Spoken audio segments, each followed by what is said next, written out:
अर्जुन चकित हो गया नहीं महाविष्णु को देखकर, कहाँ जा रहे हैं, क्या है। कृष्ण ने महाविष्णु से मुझे मिला दिया, तो उसको ये भी मतलब कृष्ण भगवान की शक्ति पे भी लाइक ही वॉज सरप्राइज कि कृष्ण भगवान मेरे सखा हैं, but he so powerful person. So वो सोच रहा था अपने माइंड में, देखो ना, यद्यपि मैं मरते हूँ किंतु कृष्ण की कृपा से मैंने हर वस्तु के मूल कारण भगवान का दर्शन किया है। क्षण भर बाद उसने पुनः सोचा, किंतु भगवान विष्णु ने क्यों कहा कि कृष्ण का दर्शन करने की कामना से ही वह ब्राह्मण के पुत्रों को ले आए थे। तो वो सोच रहा था कि कृष्ण मेरे सखा है, उन्होंने भगवान के दर्शन कराए महाविष्णु के, और महाविष्णु ने भी बोला कि मेरी इच्छा थी तुम्हारे दर्शन करने की, कृष्ण के। तो कंफ्यूज हो गया कि महाविष्णु के दर्शन करने गए, वो भगवान है, दैट्स गुड, मगर महाविष्णु कह रहे हैं मैं कृष्ण से कि मैं तुम्हारे दर्शन करना चाहता हूँ, ये क्या हो गया अचानक से। किंतु भगवान विष्णु ने क्यों कहा कि कृष्ण का दर्शन करने की कामना से ही वे ब्राह्मण के पुत्रों को ले आए थे? भला भगवान अपने ही अंश का दर्शन करने के लिए क्यों लाए थे? ये किसी विशेष क्षणिक परिस्थिति का प्रभाव हो सकता है, किंतु क्योंकि उन्होंने दिदृक्षता न कहकर दिदृक्षुना कहा है। शुना प्रत्यय स्थायी गुण का सूचक है, नश्वरता का नहीं। अतः इससे यही निष्कर्ष निकलता है कि वह कृष्ण तथा मुझको देखने के लिए सदैव इच्छुक रहते। उल्टा निकाल लें, यदि ये भी मान लिया जाए तो फिर उन्होंने द्वारका में कृष्ण का दर्शन क्यों नहीं किया? मतलब भगवान महाविष्णु अगर चाहते दर्शन करना तो द्वारका में आ जाते भेष बदल के, या वहीं से कर लेते, उसमें कौन सी बड़ी बात है। आखिर भगवान महाविष्णु ब्रह्मांड के सर्वव्यापक सृष्टा हैं, इस ब्रह्मांड को आमलक फल की भांति अपने हस्त में धारण करते हैं। यू सी, वहीं से देख लेते, कौन सी बड़ी बात है। ऐसा तो नहीं कि वे द्वारका में कृष्ण का दर्शन नहीं कर पाए, कि कृष्ण अपनी विशेष अनुमति के बिना किसी को अपना दर्शन नहीं देते। नाउ दैट्स उसका कंक्लूजन ही निकला कि महाविष्णु जो है वो भगवान का दर्शन, कृष्ण का दर्शन कर ही नहीं पाएंगे, क्योंकि कृष्ण का दर्शन कोई नहीं कर सकता अगर वो चाहते नहीं तो। अर्जुन का निष्कर्ष निकला। और फिर ब्राह्मणों के दयालु स्वामी महाविष्णु वर्ष अनुवर्ष एक उच्च ब्राह्मण को क्यों कष्ट पहुँचाते रहते हैं? उन्होंने ऐसा असामान्य व्यवहार इसलिए किया होगा क्योंकि वे कृष्ण का दर्शन करने की अपनी उत्कट अभिलाषा का परित्याग नहीं कर पाए होंगे। तो उन्होंने सोचा भाई महाविष्णु, चलो ठीक है, नहीं कर पाए तो महाविष्णु ने कृष्ण के दर्शन के लिए ब्राह्मणों के पुत्रों को क्यों चढ़ाया? ये भी अजीब सी बात है। महाविष्णु चाहते थे कि कृष्ण अपना दर्शन दें, ये नहीं चाहते थे कि मैं कृष्ण का दर्शन लूं। उसमें अंतर है। आप मंदिर में आके कृष्ण का दर्शन ले सकते हैं, मगर इससे प्रूव नहीं होता कि कृष्ण आपसे खुश हैं पूरी तरह तो तब खुश होंगे जब वो कृष्ण अपना दर्शन देने आएंगे। तो अब कृष्ण आ नहीं रहे थे उनके पास, तो उन्होंने फिर ये पूरा कांड किया, ब्राह्मणों के पुत्रों को चुराया, अर्जुन शपथ में फंस गया, तब कृष्ण दर्शन देने आए। माना कि उन्होंने इसलिए यह अनुचित कार्य किया होगा, किंतु उन्होंने ब्राह्मण के पुत्रों का अपहरण करने के लिए अपना दास क्यों नहीं भेजा? उन्हें द्वारका क्यों आना पड़ा? क्या कृष्ण की राजधानी से उन्हें चुरा कर ले जाना इतना कठिन था कि भगवान विष्णु के अतिरिक्त अन्य कोई नहीं कर सकता था? सो उन्होंने सोचा, अर्जुन सोच रहा है कि महाविष्णु ने स्वयं ब्राह्मणों के पुत्रों को चुरा लिया, किसी देवी देवता का बोल देते, चुरा लेते। तो वो सोच रहा है बट कृष्ण की नगरी है, वहाँ पे देवी देवताओं की काम नहीं चलता, महाविष्णु को स्वयं आके चुराना पड़ा। मेरी समझ में उन्होंने भगवान कृष्ण की पूरी के ब्राह्मण को इसलिए इतना सताना चाहा था कि कृष्ण इसे सहन ना कर सकें, तब वह भगवान विष्णु को अपना दर्शन देने की स्वीकृति दे। भगवान विष्णु ने संतप्त ब्राह्मण को प्रेरित किया कि वह स्वयं जाकर कृष्ण से शिकायत करे। इस प्रकार यह स्पष्ट हो जाता है कि कृष्ण की ईश्वरता पद महाविष्णु के पद से वरिष्ठ है। इससे क्लियर हो गया कि कृष्णा महाविष्णु से ऊपर है। इस तरह सोचकर अर्जुन पूर्णतः विस्मित था।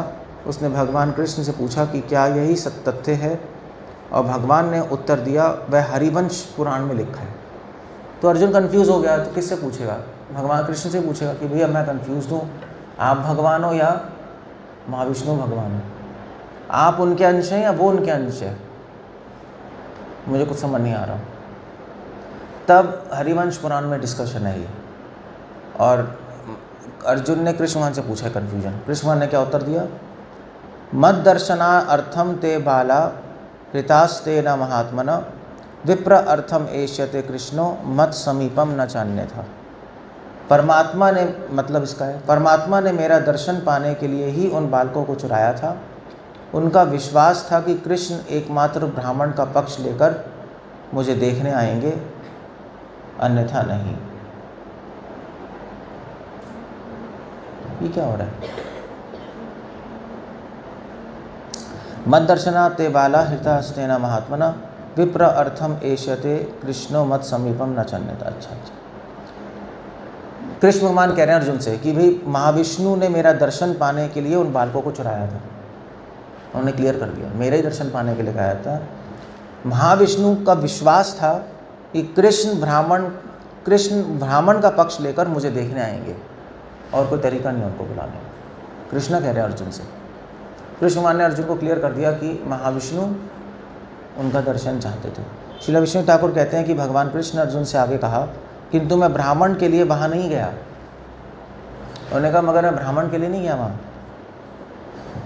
हे मित्र, मैं तो तुम्हारे प्राण बचाने के लिए वहाँ गया, क्योंकि अर्जुन ने शपथ ली थी कि अगर मैं बचा नहीं पाऊँगा ब्राह्मण के पुत्र को तो मैं अग्नि में अपना शरीर त्याग दूंगा। तो इसलिए उन्होंने कहा तुम्हें बचाने के लिए गया था। यदि ब्राह्मण के लिए मैंने ऐसा किया होता तो उसके पहले बालक के अपहरण के बाद ही मैं वैकुंठ पहुंचा होता। ब्राह्मण के लिए होता तो पहले बालक के बाद ही चले जाते, मगर ऐसा क्यों नहीं किया उन्होंने। श्रीधर स्वामी के अनुसार यद्यपि यह लीला कुरुक्षेत्र युद्ध के पूर्व घटी, किंतु भगवान कृष्ण की महिमा की श्रेष्ठता के अंतर्गत उनको दशम स्कंद के अंत में फिर से दोहराया गया है। सो ये पॉइंट है। इट्स अ ब्यूटीफुल, बहुत अच्छी एक्सप्लेनेशन है। पॉइंट ये है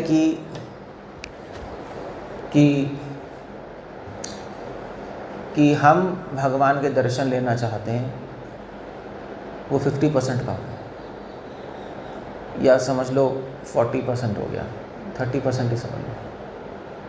मगर भगवान जब अपने दर्शन देना चाहेंगे तब कंप्लीट होगा ये जो सर्किट है। तो हम जब भगवान के पास सेवा भावना से, शुद्ध भाव से आते हैं, तब भगवान खुश होके हमें हमारे पास आते हैं। इसको कहते हैं प्रेम, इसको कहते हैं संबंध, है ना। तो ऐसा नहीं कहते हम 1 कदम लेंगे भगवान 10 कदम लेते हैं, होता ही नहीं होता है। सो ऐसे ही यही है, यहाँ पर सेम चीज़ हो रही है।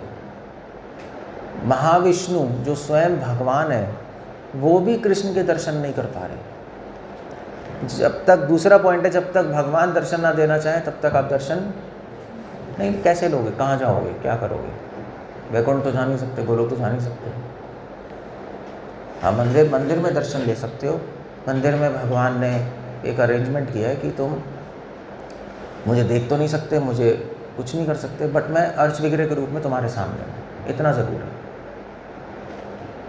मगर अर्च विग्रह में भी भगवान को हम नहीं देख पा रहे, वो भी तो बात है। हमें तो केवल एक लकड़ी लग रही है, एक स्टैचू लग रही है हमें तो।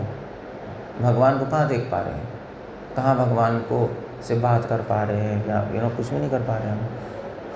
सो देख तो ये भी नहीं देख पा रहे। सो कब हम देखेंगे अर्च विग्रह में, कब भगवान अपने आप को प्रकट करेंगे हमारे सामने? जब वो खुश हो जाएंगे। कब खुश होंगे? जब हम उनके नियमों का पालन करेंगे, उनके वैष्णवों की सेवा करेंगे, अपने जीवन को शुद्ध रखेंगे, तब खुश हो जाएंगे। So that's the whole idea. ये ही एक आइडिया है जिससे हम लोग समझते हैं कि जो यहाँ पे जो कृष्ण भगवान दिखा रहे हैं, 2 पॉइंट्स हमें सीखने को मिले कि जब तक भगवान दर्शन न देना चाहे तब तक नहीं हो सकता। हमें वैश्व नृत्य तेना रभ्या तस्से वैश्व नृत्य तनुम स्वामी, उपनिषद में श्लोक आता है। जिसको भगवान वरण करते हैं उसी को भगवान शरण देते हैं पूर्ण।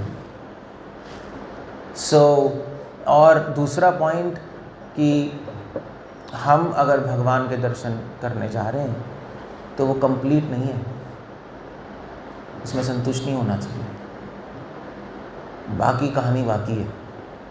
अब हमें इस तरह कुछ करना है कि भगवान अपना दर्शन दे। सो यही यहाँ से इस इंसिडेंट से हमें सीखने को मिला। हरे कृष्णा। श्रील प्रभुपाद की। कुछ कहना है, कुछ पूछना है?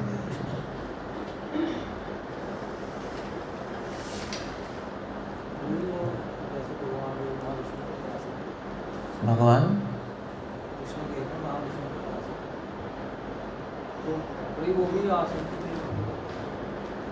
कौन? ये वही तो डिस्कशन हुई है, क्या सुन क्या रहे थे हम? वही तो कह रहे हैं वो कि महाविष्णु नहीं आ पाए। भगवान कृष्ण की परमिशन के बिना कोई नहीं आ सकता, महाविष्णु भी नहीं आ सकता, उनके दर्शन नहीं ले सकते।